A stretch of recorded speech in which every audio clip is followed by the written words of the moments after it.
Hello everyone and welcome back to another video from Finance and Crypto Guide. In this video, I'm going to show you how to cancel your credit card on CIBC Bank.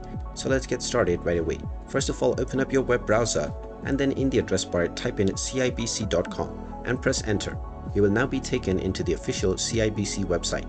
Now from the homepage, you will directly see the login portal within which you can enter your card number followed by your account password underneath within the password box.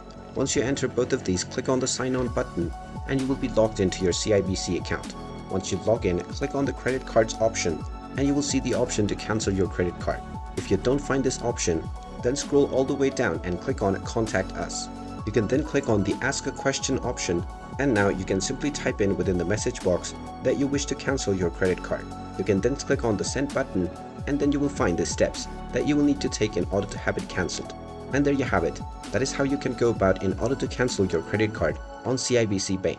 If you find this video helpful, make sure you hit that like button and subscribe to our channel if you haven't done so already. Also ring that notification bell to never miss another update from us. Thank you for watching and I will see you again in the next video.